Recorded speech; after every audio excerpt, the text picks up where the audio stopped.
सच में भोलेनाथ भोले हैं, कब उनकी कृपा हो जाए कहा नहीं जा सकता।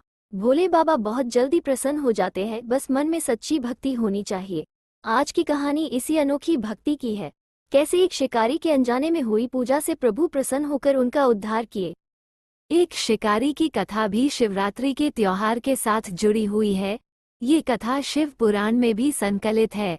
कथा के अनुसार प्राचीन काल में किसी जंगल में एक गुरुद्रोह नाम का एक शिकारी रहता था, जो जंगली जानवरों का शिकार करता तथा अपने परिवार का भरण पोषण किया करता था।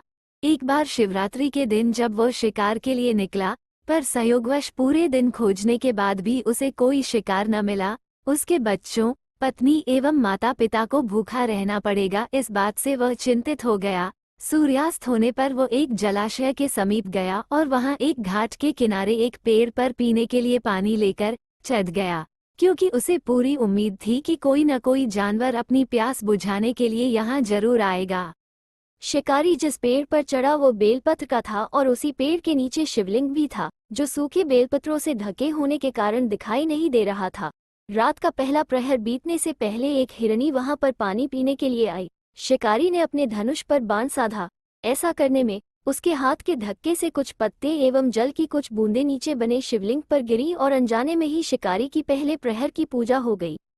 हिरनी ने जब पत्तों की खड़खड़ाहट सुनी तो घबराकर ऊपर की ओर देखा और शिकारी से कांपते हुए स्वर में बोली, मुझे मत मारो। शिकारी ने कहा कि वह और उसका परिवार भूखा है, इसलिए वह उसे नहीं छोड़ सकता। हिरनी ने वादा किया कि वह अपने बच्चों को अपने स्वामी को सौंप कर लौट आएगी, तब वह उसका शिकार कर ले। शिकारी को उसकी बात का विश्वास नहीं हो रहा था। उसने कहा, जिस तरह सत्य पर ही धरती टिकी है, समुद्र मर्यादा में रहता है और झरनों से जलधाराएं गिरा करती है, वैसे ही वह भी सत्य बोल रही है। क्रूर होने के बावजूद शिकारी को उस पर दया आ गई और उसने जल्दी लौटना कहकर उस हिरनी को जाने दिया। इसी तरह उसकी 3 प्रहर की पूजा पूरी हुई। तीसरे प्रहर की पूजा के वक्त उसे हिरन दिखा। उसने शिकारी को देखा और पूछा, तुम क्या करना चाहते हो? वो बोला, अपने कुटुंब को भोजन देने के लिए तुम्हारा वध करूंगा। वो मृग प्रसन्न होकर कहने लगा, मैं धन्य हूँ कि मेरा ये शरीर किसी के काम आएगा, परोपकार से मेरा जीवन सफल हो जाएगा, पर कृपया कर अभी मुझे जाने दो ताकि मैं अपने बच्चों को उनकी माता के हाथ में सौंप कर और उन सबको धीरज बंधा कर यहाँ लौट आऊंगा। शिकारी ने उसे भी यह कहकर जाने दिया कि शीघ्र लौट आना। रात्रि का अंतिम प्रहर शुरू होते ही शिकारी ने देखा कि वे सब हिरन हिरनियों को अपने बच्चों सहित एक साथ आते देख लिया था।